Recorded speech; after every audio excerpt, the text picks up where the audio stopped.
Hello and welcome to another episode of For the Love of Sports. My name is Michael Raziel, and today I have an incredible guest, Damon Talbot, NFL Draft Diamonds at Draft Diamonds on Twitter. Damon, how you doing today, man? Hey, I'm doing good, man. How you doing? I'm doing well. I'm doing well. I told you I don't quite condone texting and driving, so you made fun of me and said, "Hey, I'm not texting at all, so we're good to go there. We got nothing to worry about, man." But I appreciate you hanging out with me. Excited to talk a lot about the NFL draft, talk a little bit about you, what you got going on, and how you've done it. But Damon, the first question I have for everybody on the For the Love of Sports podcast is, why do you love sports so much? Man, you know what? It was an outlet for me growing up. I grew up in a little town of Salamanca, New York. It's small, and it became my passion. You know what I mean? I used it for everything. I really wasn't a bright student, and football became my love. And not just football, I like other sports as well, but football is my passion. And I don't know. I mean, I guess my mom and dad like to read, and I really wasn't into reading, so football became my passion. I had an older brother who would use me as a dummy and tackle me, and so it became, my love. So can't beat it, man. And I'm sorry to them people that are complaining about me driving, and I'm not texting though. It's just sitting there. It's just sitting there. I'm just talking. So if you see me look away, gotta love it. It's the life. You're good, man. You're good. No worries. I'm just busting little chops. Don't worry. I can see obviously you're not texting right now, so we're good to go. So I do have to ask, at what point, obviously you've loved football this whole time. At what point did you become an NFL draft junkie though? Because that's a whole nother level of loving football, understanding who's coming from what colleges, going to what pro teams. How did you get into that aspect? Oh man, that's another good one. Basically, I always had love for the game, but I work for the feds. I'm a federal law enforcement officer, and long story short, they were taking a guy in. I met a guy who was a former college football player that, he took money from an agent and didn't know the whole system. I really wanted to be a sports agent. That's how it all started. And he took money from an agent, had to pay the agent back. Well, to make the money back, he started selling drugs. He ended up getting busted, gets some time in prison, and I always talked to him about it. And I just always sat there and thought, wow, I wonder how often that happens. And that's really what started it. And then I realized when I was looking into it, there was nobody that scouted black colleges. There was just nobody at the time. So I started digging my just watching black college football and HBCU football games, and next thing you know, one thing led to another, and boom, I'm full fledged scouting. I'm over here finding guys. I started a episode called Diamonds in the Rough with Optimum Scouting.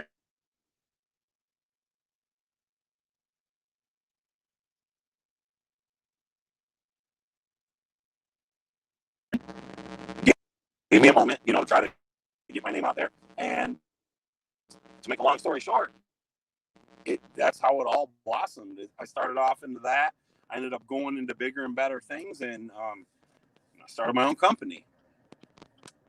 I love it, man. I think it's just so cool. Again, kind of seeing the progression and how you've got to where you've got to again, at Draft Diamonds on Twitter, almost 100K. I think you're at like 99 or like 96,000. So you're nice and close there, man. So you're starting to gain, obviously, you We're got some pushing clout it. in the industry. We're pushing it, man. Hopefully, I can get you a couple more. That's all I'm looking for. Just a couple more today. But love what you do, I'm man. And I good with think it's that. I think it's really cool again how you started again with those HBCUs because they don't really get the love in certain situations, and now we're starting to see with some of these college basketball players taking that into their own hands. I think there is a specific, I can't say it, I don't remember off the top of my head. I don't want to disrespect anyone, but there's a specific HBCU that just landed a couple of the biggest prospects in college basketball, which I think is fantastic, and hopefully will lead into football a little bit. So I guess with starting your own show, with doing all this stuff, did you ever think it would get to this point, or were you kind of just doing it for fun? It started off as a hobby. I never thought I would have 99,000 followers. I never thought it would even blossom to I didn't think I was going to have more than, 50, 60 followers. I really wasn't, I've never did this for notoriety. I've never done this for anything else. My whole purpose was to just try to help kids find a way to get them an opportunity to play at the next level. That was really it. So it blossomed into something that I never would have expected. And to be honest with you, it's pretty cool. Don't get me wrong. I'm not going to pump my chest. All my followers are what makes Draft Diamonds. Draft Diamonds is nothing without them, without its family members, friends, draft junkies, like what you said. It's people that just love football. That's what we came from. We came from nothing. And it's, to be honest with you, all our followers are why I keep doing what I do. I love that, man. That is good, and that's how you grow an audience. Now we'll talk about Twitter in a second, because I hate Twitter. It's the worst place on planet Earth, but you got to be there for some of that sports news, right? So it is what it is. But in terms of the NFL draft this upcoming year, obviously we've already seen the Pac-12, we've seen the Big Ten, not or they won't be playing. How are you going to be looking at those kids and evaluating some of those kids, knowing Justin Fields is probably one of the two best quarterbacks? We kind of know that. But there's kids like, Joe Burrow last year. He wasn't going to be the number one overall pick if last year didn't happen. So how are you taking that into account a little bit when looking at some of these schools that most likely won't be playing a single game? It's going to crush. It's going to crush college football players, especially at the levels that I deal with. The small school kids, not having film is crucial because a lot of scouts utilize that film, and they don't like year-old film. Even like as you get going on into the industry further, year-old film kind of becomes outdated, so to speak, and they don't look at that. A lot can change. This guy was talked about as a late-round pick, and he ends up going number one overall. A lot can change in 1 year. Right now, everyone's talking about Trey Lance. He's a top 15 pick. He's this, he's that. That's all great. But what happens if in the game against Central Arkansas, the one game that he's going to play on October 3rd, he throws 5 interceptions? I don't think that'll happen, but I'm just saying, what if that happens? One game is going to justify this kid's career now to where he's potentially a top 15 pick to, if he has a bad game, what's going to happen? You know what I'm saying? That's something that it could drop him all the way down to maybe the 3rd or 4th round. Maybe they go, okay, we need to do more research on this kid. Maybe he's not the guy that everybody thinks he is. And then you look at big schools. Listen, a lot of big school kids, if you're not a top 100 player right now, it's going to be hard to get your name out there. Like, look at the MAC. The MAC shut down. There's some good football players every year that come out of the MAC. So there's a lot of conferences that are really going to take a hit. You know what I mean? And it'll be interesting to see how everything plays out. But overall, this is bad for football, man. And it's bad for small school football players for sure. Yeah, it's disappointing, obviously. Again, if they don't believe they can do it in a safe way and a healthy way, I mean, I can't really fault anyone for closing down. Now, the Pac-12 at least had some reasons. The Big Ten, while I understand they shut everything down, they did a terrible job at explaining why they did that, so that was a little frustrating. But as you said, with the MAC and some of these other schools, do you think there's going to be more of these potential showcase games? I was going to ask you about the North Dakota State one. Do you think there's going to be some more of those type games just to allow some of these seniors one last shot to really just showcase themselves? They may, but you know what? It all comes down to liability. And at the end of the day, right now, these colleges are not set up for major lawsuits. A lot of these colleges operate in the red. They're not constantly producing money, especially smaller school deals. You have, a lot of these teams, they have some of them get TV deals, some of them don't, and they rely on their fans. And you can't hold a game with no fans and expect to make money. It doesn't work like that. So I think there may be more showcases, but the thing that's kind of crazy to me is, what are they going to do with all-star games and stuff like that? How's that all going to work? I think in the NCAA, I'm not 100% sure, but I don't know if they can do a split like a spring and a fall football. I don't know what the rules are there, but there has to be something in the rule. I don't think they can do so many teams play at this time and then they'll play later on in the year. I don't know. I guess they can change the rules. You know what I'm saying? But Yeah. that's something that's definitely needs to be looked at. So it's going to be interesting. The whole thing, COVID kind of messed things up a little bit, but I mean, 2020's just been a train wreck anyway, right? Exactly. There's really not much we can do to avoid 2020 at this point, but I agree with you. I don't think the spring season makes sense because then you're going to try and ask these kids to get back on the field again and then play more, and it just doesn't make any sense, and it's pretty disappointing. And obviously, again, we see the headlines, we see the Clemsons, the Alabamas, the Ohio States, but as you've been saying, these small schools are going to get the brunt of it, and that's going to be the unfortunate part because that's where real losses are going to occur. Ohio State has a $120 million athletic budget, plus or minus 10 million. I mean, that's more than probably the entire MAC conference alone, right? Maybe not the Right. MAC. That's a little bit of hyperbole, but some of these smaller school conferences, it's bigger than their entire athletic budget between all those schools combined. So it is disappointing. But one thing I do want to talk about, as I brought up before, growing that fan base on Twitter, as you said, you do it for the fans, you do it for your family and everybody involved. How have you been able to grow about getting to close to that 100,000 coveted 100,000 number mark? Well, when I first started out, you know, what I would do is I would follow everybody that followed me. I know it sounds crazy, but every single person that came to follow me, I would follow them. Well, for years this went on, and I followed everybody. And if you look at how many people I'm actually following compared to how many actual people I actually have, I have way less than what I'm following. And the reason is, I guess I was following a bunch of Russian robots. Okay, so Twitter says, I don't know, but Yeah. basically what happened was they took a whole bunch of followers away from me. But over the years, you interview a player, and his mom and his aunt and his uncle and his sister follow you, and his teammates follow you, and his coaches, and eventually I built a platform to where it's all these guys. Like I try to help everybody. I try to answer every DM.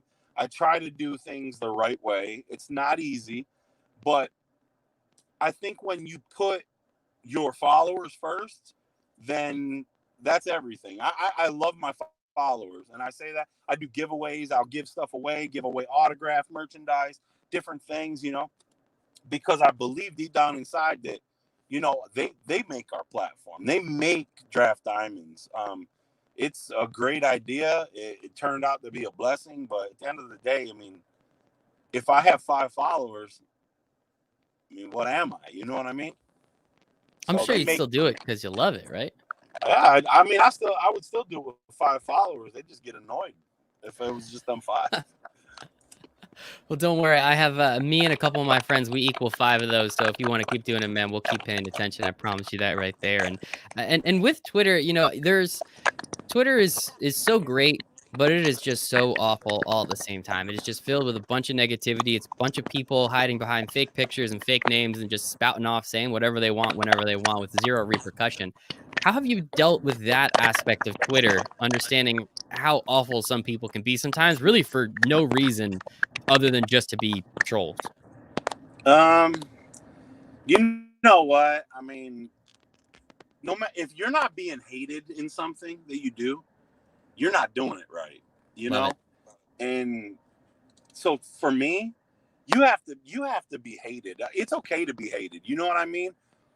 But I mean, I don't see Twitter as this big bad thing. I mean, a lot of draft nicks, you'll notice a lot of draft nicks are usually little guys, right?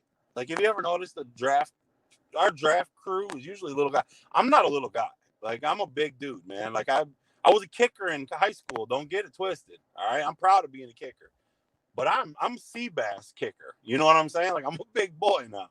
So I've never really had confrontations with people, and I don't let them get me off my rocker to where they get me to the point that I want to fight them or not like that. I don't need all that. I know where I stand, but the hardest thing for me is, trolls are going to be trolls. That's exactly what they are. You know what I mean? You look at their profile, they have 14 followers.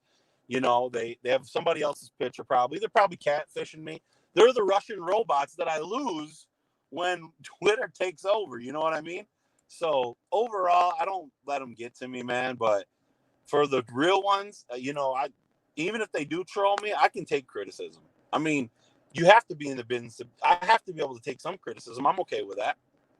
Yeah, and of course, and that kind of leads me right into my next question. Really being able to take a stand on something, right? Like as you said, you're in the opinion game essentially. Like I think this guy will be X, Y, or Z, and you can't really be on the fence. You can't be like, oh, he might be good, he might be that. Like, how do you make sure that you're always really taking a stand on a guy and not leaving anything up for chance, knowing that some of the time you're going to be right, obviously, some of the time you're going to be wrong, and get that criticism. Well, I think you have to trust your eye. In scouting, it's hard to get it right every time. Nobody can get it right every time. Anybody that says that is a damn lie. All right. You're going to miss on players. But there's certain players that don't get opportunities because of their past. There are certain players that don't get opportunities because their coaches in college talked trash about them behind their back and gave bad values and said some evil things to them. So there's a lot of things that play context and rolls into that. But overall, you got to stand on what. Listen, NFL scout told me a long time ago. He said, the way you make money in this industry is not finding leaves, it's finding trees. Okay? A tree, you can't miss, right? So Hmm. you got to hit on the can't misses, and everybody misses on leaves. Well, I don't deal with can't misses. I deal with leaves. So in my business, if I can hit on leaves, imagine what I could hit on with trees. So this is the concept that I have. If I can pick 5 leaves off the tree that I know are going to be exciting, that makes what I do a lot better than you who may pick 10 trees and no leaves. Because I can pick 10 trees. If I can pick 5 leaves, I sure as hell can pick 5 trees. And I think that's where the difference is between what I do and what other people do.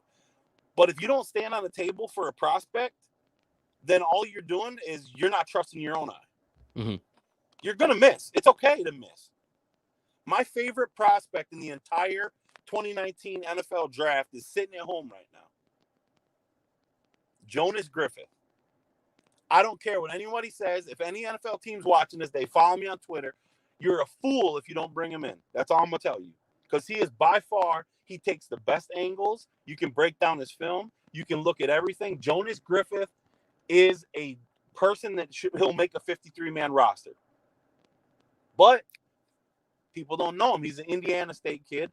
I brought him into the CGS All-Star game last year. Our team did, our group. I worked for the College Gridiron Showcase. We brought him in last year. I had at least 20 scouts text me and say he was the best damn thing there. He's legit. But So he's sitting home. The 49ers cut him. why is someone like that sitting if that many scouts can see that, you can see that obviously, like what is it about the NFL that doesn't allow someone like that? Is it the nature of COVID and just all the crap that's going on now, or do you think it's a little bit more? No, I think what comes down is uncertainties. Teams, they're not too sure who to bring in per se. You got to remember, football works in it works in stages. College football scouts right now, they're not talking about Jonas Griffith. The only people talking about Jonas would be pro personnel. Well, he don't have any preseason film because preseason was canceled. So he has to go off of what he did in college, which the pro scouts don't watch college. So until a college scout stands up and says, I like this kid, then that's when we'll hear about him getting a shot. But me personally, I'm a fan. I would stand on the table. If I was in a building, I've had multiple teams hit me up this week and say, I've been doing workout videos with prospects. I don't know if you've seen them on YouTube and everything. I've been telling guys what they have to do because NFL teams are asking me about it. So I went on, showed them exactly what to do and posted it.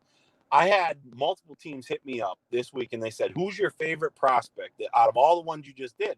And I tell them, I have to tell them, I tell them who I think at the position that they're looking for. And these guys are getting workouts. Justin Hardy's in San Francisco right now. We did his workout, Charles Oliver, a DB who we had at the CGS as well. He's in Buffalo right now working out. So, these guys are getting opportunities from these little videos. So when you stand on something and they know that you're good and valuable and what I work hard. It's not like I just make this stuff up. My team is the best in this business, and I'll put my team up against anybody. We are the best in this business when it comes to scouting talent.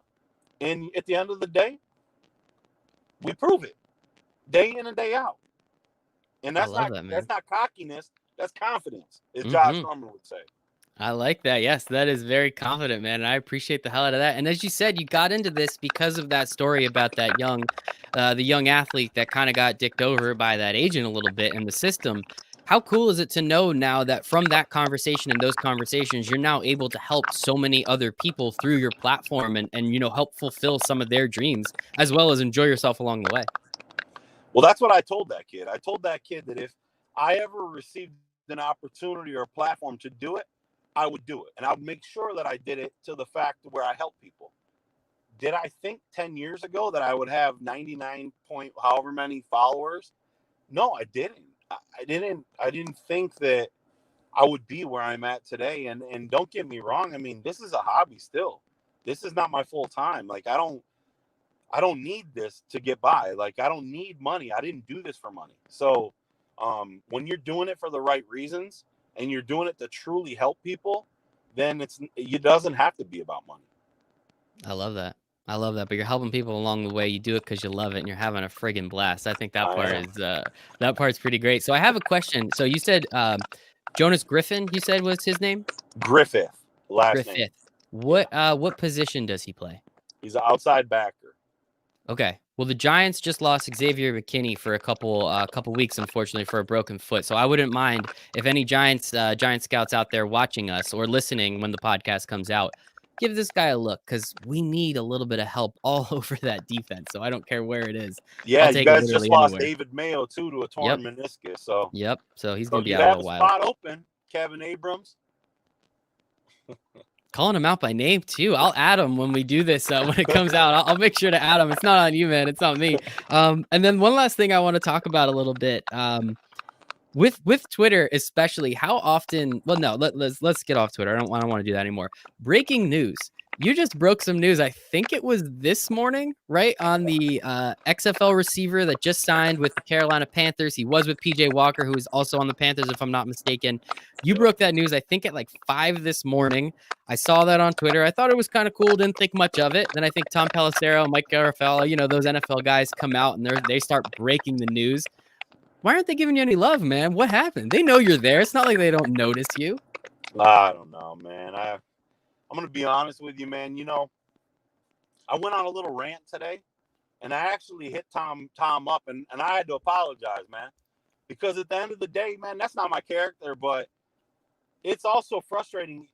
I don't do this. I do not do NFL draft diamonds for money. Mm-hmm. And that's what people don't understand. People are like, why do you do all this stuff to help kids? How are you not monetizing it? Blah, blah, blah. If you knew what I made from this website, you would be like, why are you doing it? Because it's not worth it. It's just not like what I do this for is definitely a hobby. It's not like groundbreaking, like I'm taking over the world here. And I actually had to explain that to them. Listen, man, all I want is to get my platform bigger, more notoriety. Help me get a damn check mark. Help me get it to where I'm not asking you to put my name on your website and say, oh, according to, I'm not doing that. But a simple retweet confirming it or something to that nature is different. And I told him, and I said, look, man, you know what? I apologize. Listen, Tom doesn't follow me on Twitter. So he could have easily broke the news thinking that he got the news, but he didn't. You know what I mean? It's okay. It happens. And, I was told today by somebody, I'm sure he's watching it too. I was told by him, he said, take it as a compliment when somebody big breaks the news before you or after you, take it as a compliment that you got it right. And you know what? I will say this. At the end of the day, a simple retweet, a simple like, a simple shout out to Draft Diamonds would give Draft Diamonds football players, these small school kids, a much bigger and a much better opportunity because it'll get the platform growing. Listen, right now they're already under the scope. They're already overlooked. The pro days were canceled last year. It was the lowest number ever in the draft that were drafted last year. These guys need any boost they can get. And you can't even give a simple damn retweet. No, this is why I fight so hard. If these kids, there's a lot of kids that know and their families know that what I do. And they know the work that I put in behind the scenes. And all my team does to help them. We create a database. This database is filled out with all their information. It's 900 plus players from the FCS, NAIA, D2, D3. And it has all their information, their cell phones. It has everything. Every NFL team, pro scouts, college scouts, GMs, everything is sent that every month updated. It is updated with all their information. Every single scout that gets that, if you're an area scout, and let's say you live in Miami, and that's where you scout as in the Southeast, you get a list of all the colleges broken down to you. And when you go into that college, you can just pull them players up because that list is everybody that we found, not just me, my guy Jimmy Williams, draft guy Jimmy, Jonathan Joyce, Craig Forrestal, Justin Berenzen, all of us. We're all our team. We find these guys, we add them to this list, and they go out there, and that's what they do. And at the end of the day, these teams utilize it. They call me on prospects that we interviewed. They do a lot of different things, and they're a lot of help. And I do get a lot of positive feedback. I talk to NFL scouts every day. I talk to GMs every day. This is what I do. I mean, we work in the all-star game industry. We did the East-West for 4 years. We did the Raycom game for 1 year, and now we're with the CGS. We love helping kids, but sometimes you need a boost, man. Sometimes you need a big brother that'll pick you up and give you a boost. I tried calling out Barstool. I tried calling out these national media people. Give us a shot. That's all I'm asking. Give us a shot. If we suck, then get rid of us. I'm not asking for money. I don't want no money. Listen, I don't want a check. I want a check mark. That's all I'm asking for. Come to the back end, listen to what we do. We break news. We give you guys article. We'll give you everything. Everything's going to be verified. All we're looking for is backing. It can be NFL draft diamonds presented by Barstool, presented by whoever. I'm offering it up. I'm not asking for money. Help me grow the SEO. Help me grow the platform for each and every one of these kids that are sitting at home right now thinking that their dreams are done. That's the hardest thing in the world. It pisses me off when I get a phone call from a kid that's down, he's depressed, ready to quit. You know, because I was that kid. That was me. I broke my back. They said, look, the opportunity you walk in again aren't good. And now here I am years later, and I'm running. I know what it's like to be in that situation. And I put my heart in this. And I'll tell you what, at the end of the day, I hope and pray that this platform takes off. And all the people that are out there, the small schoolers, they know the passion that I put behind it. And these scouts know what we do. All I'm looking for is a platform boost. Somebody that will recognize what we do and at least just give us the love for it. That's it. I love that, man. And you can hear it in your voice. You can feel it in what you're saying and how impassioned you are about it. And I appreciate the hell out of that. And I know I only have about 2 minutes left, so I just have one last question for you. And again, sincerely appreciate it. We got Damond Talbot on at Draft Diamonds on Twitter. Make sure to go follow him. Hopefully we can get that damn blue check mark to his name one of these days and boost that stuff up a little bit. But with someone like Kyle Duggar out of Lenore-Rhyne, if I'm saying that correctly, you said you're looking for a boost for some of these kids. I'm sure he's one of the leaves on the tree, or maybe he was the tree at that point. He went in the second round. Obviously, a lot of people felt good about him, but how much does that help these small school guys when we see someone like him go in the second round to a team like the Patriots? Well, I think anytime you have a small schooler that is on the map and on the radar, it helps everybody else at that school. So like a lot of the kids at Lenore are going to be able to see, they're going to see the benefit of that. So you'll have the wide receiver coming out this year. He's tough. Teams are already talking about him. He was already mentioned by the Senior Bowl staff. It's the little things like that that is going to help boost them to the next level. And at the end of the day, plus anybody that plays against Kyle Duggar. If somebody had a huge game against Kyle Duggar, you don't think his name's going to be on the map? His name's going to be on the map now.